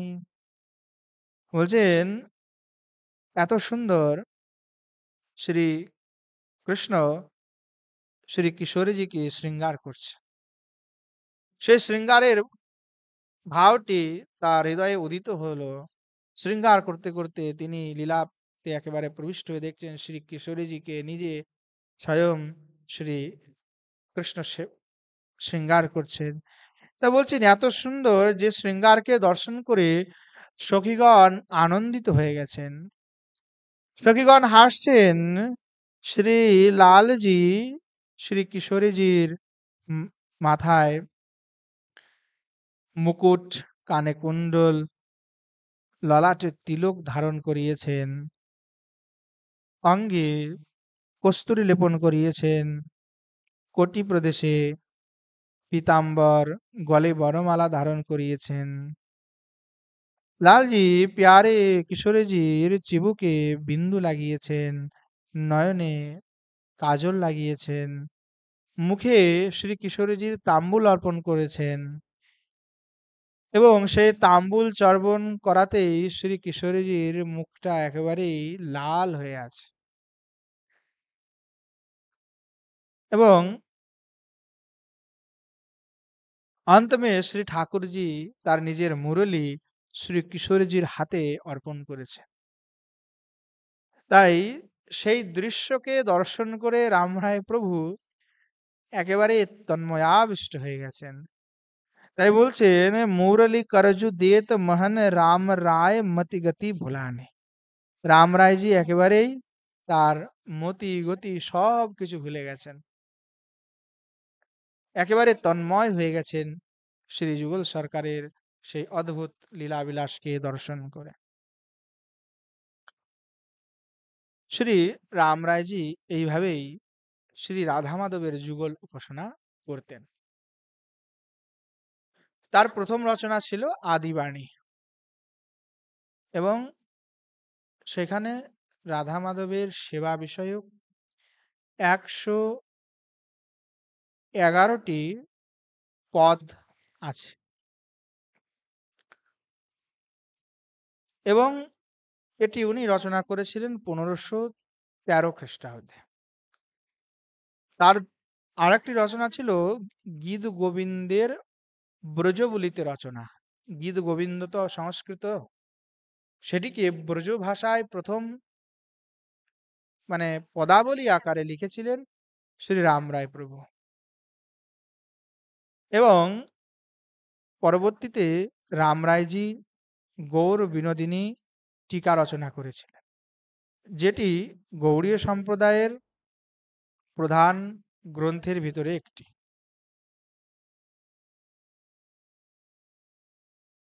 এই গৌর বিনোদিনী টিকার ভিতরে রাম রায় প্রভু আমাদের যে সম্প্রদায় বা আমাদের পরম্পরা এই সম্বন্ধে রাম রায়জি খুব সুন্দরভাবে লিখেছেন এবং শ্রীমান মহাপ্রভুকে ঈশ্বর তত্ত্ব প্রতিপাদন পূর্বক যে শ্রীমান মহাপ্রভু মাধ্য সম্প্রদায়ের অনুগত হয়ে দীক্ষা গ্রহণ করলেও সেখান থেকে শুধুমাত্র মন্ত্রটিই আমাদের এসেছে, বাকি সমস্ত কিছুই আমাদের স্বতন্ত্র, আমাদের দর্শন স্বতন্ত্র, আমাদের সিদ্ধান্ত স্বতন্ত্র। সেই জায়গায় তিনি এই বিষয়গুলি সুন্দরভাবে প্রতিপাদন শ্রী রামরায়জি করেছেন। তিনি শ্রী মহাপ্রভুর উদ্দেশ্যে লিখেছেন, নমস্তে চৈতন্য চন্দ্রায় রাধা মাধব রূপিণে। একেবারে যেহেতু প্রথমে আমরা শ্রবণ করেছি যে রামরায়জির মনে শঙ্কা হয়েছিল যে শ্রীমান মহাপ্রভু ভগবান কিনা, তখন যখন ভাগবতের শ্লোক তিনি গায়ন করেন তখন তার হৃদয় পটলে একেবারে সেই সাক্ষাৎ গৌর মূর্তি একেবারে সামনে চলে আসে। তিনি একেবারে বুঝতে পারেন যে এই আর কেউ নয়, ইনি সাক্ষাৎ রাধা মাধবই। সেটা কেউ যদি স্বীকার না করে, না মানে, সেটা তাদের ব্যাপার, যার যার সম্প্রদায় হিসাবে সে মানবে। কিন্তু আমাদের আচার্যরা প্রত্যক্ষ করেছেন, শাস্ত্রে তো প্রমাণ আছেই, ঊর্ধ্বমন্যায় তন্ত্রের ভিতরে, ঈশান সংহিতার ভিতরে, এ সমস্ত প্রাচীন পুস্তক প্রকাশিত হয়নি, কিন্তু এই তন্ত্রগুলির ভিতরে আচার্যরা লিখেছেন ঊর্ধ্বমন্যায় তন্ত্র, ঈশান সংহিতা, সেখানে শ্রীমান মহাপ্রভুর আবির্ভাব সম্বন্ধে স্পষ্ট প্রমাণ আছে। তো ব্রহ্মসূত্রের যে অথাত ব্রহ্ম জিজ্ঞাসা, সেই জিজ্ঞাসার প্রথম সূত্রে গৌর বিনোদিনী বৃত্তিতে লিখেছেন, নমশ্চৈতন্য চন্দ্রায় মা রাধা মাধব রূপিণে নিত্যানন্দ প্রভা অচিন্ত্য ভেদা ভেদাত্মনে কলৌ। শ্রী চৈতন্য চন্দ্রকে আমি নমন করি, যিনি হলেন সাক্ষাৎ রাধা মাধবের স্বরূপ। দেখুন, প্রথম আচার্যপাদ যখন ভাষ্য লিখলেন তখন একেবারে সোজা শ্রীমান মহাপ্রভুকে ঈশ্বর বলেই প্রতিপাদন করেছেন, রাধা মাধবের অভিন্ন স্বরূপ। নিত্যানন্দ প্রভা প্রভু অচিন্তম ভেদা ভেদাত্মনো কলৌ।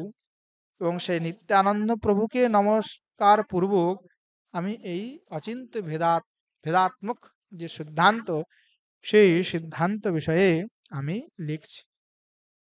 টিকাতে লিখলেন, শ্রীকৃষ্ণ চৈতন্য চরণলব্ধ নিত্যানন্দ দীক্ষা প্রসাদোয়ম। সাক্ষাৎ বলছেন যে আমি নিত্যানন্দ প্রভুর থেকে দীক্ষা পেয়েছি। এরকম কেউ দাবি করতে পারে যে আমার গুরু মহাপ্রভু।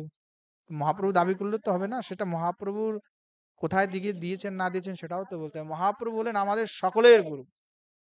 এখানেই রায় রামানন্দজি লিখেছেন যে সকল গৌড়ীয় বৈষ্ণবের জন্য শ্রী মহাপ্রভুই হলেন গুরু। আর প্রত্যেকের স্বতন্ত্র একটি পরিবারে স্বতন্ত্র গুরু অবশ্যই হয়েছেন, আলাদা আলাদা পরিবারও আছেন, কিন্তু সকলের সিদ্ধান্তই অচিন্ত ভেদাভেদবাদ। শ্রীমান নিত্যানন্দ প্রভুর আদেশেই কিন্তু এটা লিখেছিলেন। তাই উনি লিখলেন যে শ্রীকৃষ্ণ চৈতন্য চরণলব্ধ নিত্যানন্দ দীক্ষা প্রসাদোয়ম অচিন্ত ভেদাভেদ বিধম ব্যাখ্যানম বিদধাতি। যে শ্রী নিত্যানন্দ প্রভু দীক্ষাপ্রাপ্ত আমি যে রাম রায়, তিনি ওই শ্রী গোবিন্দের কৃপার প্রাপ্তির জন্য, আনন্দ প্রাপ্তির জন্য গৌড়ের আমি এই ভাষ্য রচনা করছি। এই রামরায় প্রভুর বংশে অনেক গোস্বামীগণ হয়েছেন, তারা খুবই বড় বড় বিদ্বান, তাদেরও সংক্ষিপ্ত সংক্ষিপ্ত অনেক জীবনী লিখিত আছে। এবং রামরায়জির তিনি এই গ্রন্থের ভিতরেই লিখেছেন যে আমাদের যে পূর্বাচার্য, সেই পূর্বাচার্য হলেন শ্রী মাধ্বাচার্য। তিনি এটা একেবারে স্পষ্টভাবেই স্বীকার করেছেন যে শ্রীমান মাধ্বাচার্যের দ্বৈত মুক্তম परम एषां परंपरायाम इव श्रीमद् श्रीकृष्णम अवतारम श्रीमद् भगवत श्रीकृष्ण चैतन्य महाप्रभु भी स्वः श्री बलदेवातार श्रीमद् नित्यानंद प्रभुजात श्रीमद् नित्यानंद प्रभुपाद शिष्य श्रीमद् रामराय गोस्वामी भी व्यास सूत्रेषु गौरविनोद निवृत्तिर लिखिता। এবং এই গ্রন্থটি যখন প্রকাশিত হয়, এই তো অনেক প্রাচীন গ্রন্থ, কারণ গৌড়ীয় সম্প্রদায়ের যেহেতু রামরায় প্রভুর বিগ্রহটা দেওয়ার কারণে অনেকে ওনার প্রতি অসন্তুষ্ট হয়েছিলেন। কিন্তু শ্রী জীব গোস্বামী পাদ এখানে নিরপেক্ষের মতো তিনি দেখলেন যে তিনি আমার গুরু, কারণ নিত্যানন্দ প্রভু জীব গোস্বামী পাদকে কৃপা করেছিলেন, রামরায়ের কথাও বলেছিলেন যে তুমি তার থেকে সিদ্ধান্ত জানবে, কারণ এইরকম প্রথম পণ্ডিত, মানে প্রচন্ড গ্রন্থ আদি সমস্ত কিছু লিখেছেন। মানে গৌড়ীয় সম্প্রদায় যদি উনাকে ওইভাবে একটু দূরে না সরিয়ে দিতেন, তাহলে গৌড়ীয় সম্প্রদায়ের যে সম্পত্তি উনার কাছে ছিল সে অসীম সম্পত্তি, সামনে কেউ টিকতে পারতো না আজকে। ওই সময় গৌর গীতা সব বিলুপ্ত হয়ে গেছে, দুঃখের কথা। কিন্তু এই গ্রন্থ তখন আমাদের জয়দেব পীঠের যমুনা বল্লভ গোস্বামী ছিলেন, তিনিও খুব সিদ্ধ মহাত্মা পুরুষ ছিলেন। তিনি এই পণ্ডিত বাবার কাছে নিত্য প্রতি যাতায়াত করতেন। তাদের বংশজরা এখনো পর্যন্ত রামরায় প্রভুর যে বংশজ, তারা কিন্তু এই জয়দেব কবির গোস্বামীর বংশজ, কিন্তু অদ্যাবধি তারা নিজেদেরকে গৌড়ীয় বৈষ্ণব বলেই তারা পরিচয় দেন এবং সেটাতে গর্ববোধ করেন যে আমরা সাক্ষাৎ নিত্যানন্দের কৃপা পাত্র। এটা আমি তাদের সাথেও কথা বলেও জেনেছি, তারা এত যে আমরা গৌড়ীয় বৈষ্ণব। এবং যমুনা বল্লভ গোস্বামী যে ছিলেন, নন্দকিশোর গোস্বামী, যমুনা বল্লভ গোস্বামী, এনারা অনেক বিদ্বান। এনারা সুখদূত মহাকাব্য, গৌর প্রেমোল্লাস কাব্য, এগুলি ওনারা রচনা করেছেন, অনেক বিদ্বান ছিলেন। এই যমুনা বল্লভ গোস্বামীজির কাছেই তখন এই রাধা মাধব যে ভাষ্য এবং গৌর বিনোদিনী বৃত্তি, সেটা হস্তলিখিত ছিল। তখন এইটা নিয়ে পণ্ডিত রামকৃষ্ণ বাবার কাছে উনি এসেছিলেন যে এই গ্রন্থটা আমরা পেয়েছি রামরায় প্রভুর করা, আপনি কি এটাকে সমর্থন করছেন, মানে প্রকাশনের জন্য? তখন পণ্ডিত বাবা, কৃপাসিন্ধু বাবা ছিলেন, তখন পণ্ডিত বাবা দেখে উনাকে আজ্ঞা দিয়েছিলেন, হ্যাঁ তুমি এটা কোনো অসুবিধা নেই, সম্প্রদায়ের গ্রন্থ, তুমি এটাকে প্রকাশন করো। তখন ওনার আজ্ঞা নিয়ে এবং পুরীতে রাধা মাধব মঠের যে তৎকালীন মহন্ত যে ছিলেন তার আজ্ঞাতে, দুইজনের আজ্ঞা নিয়েই এই গ্রন্থটি প্রকাশিত হয়। এবং গ্রন্থে একেবারে স্পষ্টভাবে লেখা আছে, শ্রীমৎ বৃন্দাবনস্থ বিদ্যাবরেণ্য ভক্ত পুঙ্গব श्री रामकृष्ण दास बाबाजी महाराजानाम आज्ञया श्री जगन्नाथ पुरीस्थो श्री राधाकांत मठाधीश्वरो श्री राधा कृष्ण गोस्वामी भी प्रकाशनितम। এবং সেখানে কিন্তু ওই যে কৃতজ্ঞতা স্বীকারে শ্রী কৃপাসিন্ধু বাবার লিখিত একটি বক্তব্য সেখানে আছে, যে এই গ্রন্থ যে আপনি প্রকাশন করে আমাদের গৌড়ীয় সম্প্রদায়ের অশেষ সম্মান বৃদ্ধি করেছেন, তার জন্য আপনাকে ধন্যবাদ। তো এইভাবে রামরায়জি কিন্তু সুন্দরভাবে বর্ণনা করেছেন। তো জীব গোস্বামী পাদ নাবাজির ভক্তমালেই কিন্তু রামরায়জির জীবনীটা পাওয়া যায়।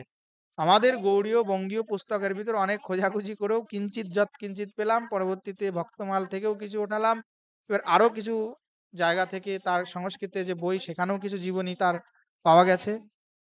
শ্রী জীব গোস্বামী পাদ যখন তিনি তার সন্দর্ভ লেখেন তোষণীতে, বৈষ্ণব তোষণী, সন্দর্ভে না, ভাগবতের টিকাতে তোষণীতে, সেই তোষণীতে বন্দনাতে তিনি নিরপেক্ষভাবে তখন লিখেছিলেন, বন্দে পরমানন্দম ভট্টাচার্য রসালয়ম রামরায়ম তথা বাণী বিলাস পঞ্চোপদেশকম। যে এই পাঁচজন পরমানন্দ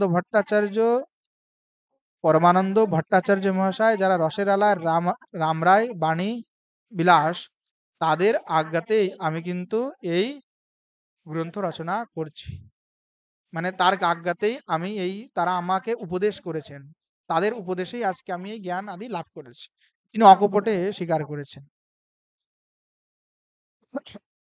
এবং নামাজির ভক্তমালে তো উল্লেখ আছে। এবং শ্রী বিশ্বনাথ চক্রবর্তী পাদ তার নিজের টিকার ভিতরে লিখেছেন, শ্রীমদ গদাধর নমো নিহরে নমস্তে, শ্রী রাম রায় নম এব নমঃ স্বরূপ, শ্রী রূপ সানুগো নমস্তু নমস্তু তুভ্যান, শ্রীমৎ সনাতন নমস্তু নমো নমস্তু। তিনিও শ্রী রাম রায় প্রভুকে প্রণাম করেছেন, কারণ শ্রী নিত্যানন্দ প্রভুর প্রথম একেবারে শিষ্য, গৌড়ী সম্প্রদায়ের প্রথম আচার্য রূপে ইনি ছিলেন। कृष्णदास जी तार पदे लिखेছেন, परम रसिक जन मंगल छाए, पुण्य अपूर्व प्रगट भयर श्री राम राय गोसाई कहा है, महाप्रभु वल्लभ सूतो विठल जी के उपदेश सिहाए। বল্লভাচার্য যে পুত্র বিঠল জি, তিনি রামরায়জির কাছ থেকে অনেক কিছু শিক্ষা নিয়েছিলেন, উপদেশ নিয়েছিলেন। হিত হরি বংশ সহ, হিত হরি বংশ সঙ্গত সহ আচার্য মিত্র মিলায়। হিত হরিবংশ, যে আমরা যে হিত বলি, হিত শব্দ দিয়ে আমরা হিত 84 মানে হিত, হিত শব্দের যে প্রচার সেটি হচ্ছে রাম রায় প্রভুর দ্বারা করা। আগে হিত শব্দটি গৌড়ীয় সম্প্রদায়ের থেকেই হিত শব্দটি বেরিয়েছে তার আদিবাণীর ভিতরে। তো এই হিতি হরিবংশজি রাম রায় প্রভুর কাছে এসে কিন্তু শিক্ষা আদি গ্রহণ করেছেন। श्री नित्यानंद महाप्रभु पदरज शिष्य प्रसिद्ध जगद हित आए, गोकुल ग्राम बरसद वसति पूर्ण तीर्थ संत अनंत बनाए, श्री कृष्णदास लखी परमहंस गति बहुत समय, বপুদ্রিক গগন জোড়াবে। এইভাবে পদাবলিতে লিখেছেন। শ্রী রামরায়জির 12 জন শিষ্য ছিল,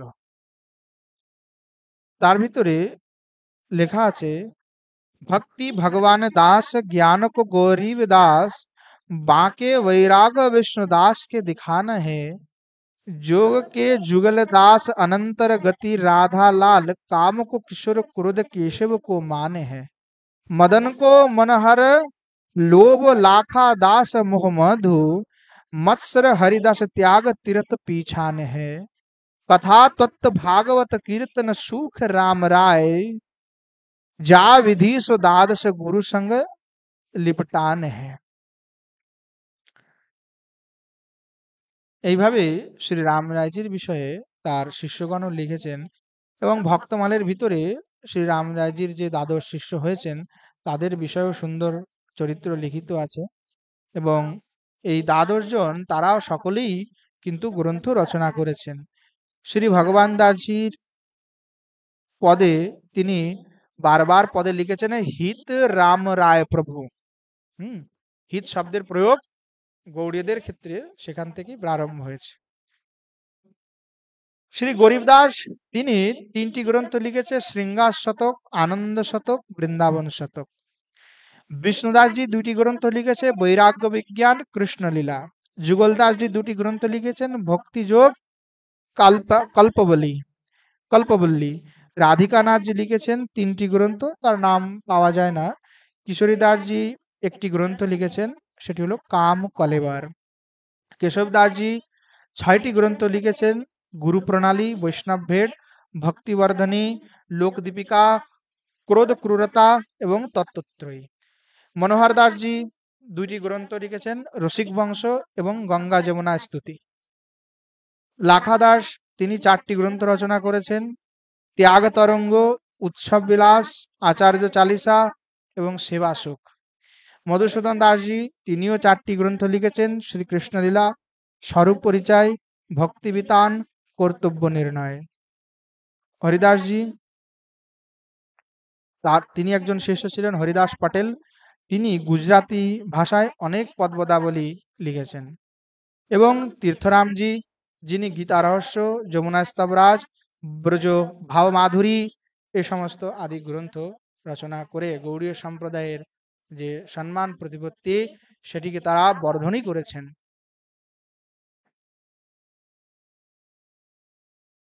এইভাবেই নিত্যানন্দ প্রভুর শিষ্য শ্রী রামরায় এবং তার শিষ্যগণ গৌড়ীয় সম্প্রদায়ের মান বর্ধন করেছেন। রামরায়জির সংস্কৃতে যে গ্রন্থগুলি, তার ভিতরে গৌর বিনোদিনী বৃত্তি, যেটা ব্রহ্মসূত্রের ভাষ্য, শ্রীমদ্ গৌর ভাষ্যম, শ্রীমদ্ গৌর গীতা, শ্রীমদ্ ভগবদ গীতার ভাষ্য, অর্থাৎ গৌর গীতা তিনি আলাদা করে গৌর গীতা রচনা করেছিলেন এবং গীতার উপরে শ্রীমদ্ গৌর ভাষ্য রচনা করেছিলেন। স্তব পঞ্চকম গীত গোবিন্দস্য তত্ত্ব দীপিকা টিকা লিখেছিলেন এবং নিত্যানন্দ শ্রীমান মহাপ্রভুর যে শিক্ষাষ্টক, সেই শিক্ষাষ্টকের উপরে শ্রী নিত্যানন্দ ভাষ্য লিখেছিলেন এবং সেইখানে শ্রীমান মহাপ্রভুর অনেক তত্ত্ব কথাও লিখেছিলেন। ব্রজভাষার ভিতরে তিনি আদিবাণী, যেখানে 500 পদাবলী ছিল, এবং সেবা সুধা, লীলা সুধা, উৎসব সুধা, মহারাজ সুধা, প্রেম সুধা, ভক্তি সুধা, সহজ সুধা, অষ্টৌ এবং লঘুবান্ধবা, এইগুলি তিনি লিখেছিলেন। এইভাবেই শ্রী রামরায়জি গৌড়ীয় সম্প্রদায়ের যে সিদ্ধান্ত এবং সম্পত্তিকে পরিবর্ধন করে গৌড়ীয় সম্প্রদায়ের উন্নয়নে অনেক কার্য করেছেন, সাধন করেছেন। তাই শ্রী রামরায় প্রভুর চরণে বিনীত নিবেদন পূর্বক, তাকে নমন বন্দন পূর্বক আমরা আজকের কথা এখানেই বিশ্রাম করছি। যদি কখনো কেউ গৌর বিনোদিনী বৃত্তি পড়েন, অধ্যয়ন করেন, আপনারা দেখতে পাবেন যে কিভাবে তিনি বারবার শ্রী নিত্যানন্দ, শ্রী মানে মহাপ্রভুর বারবার নাম নিয়েছেন, বারবার কৃপা ভিক্ষা প্রার্থনা করেছেন। তার চরণে প্রণাম করে আমরা আজকে এখানেই আমাদের কথা বিশ্রাম করছি। প্রেম সে বলিয়ে জয় জয় শ্রী রাধে শ্যাম। নিতাই গৌ।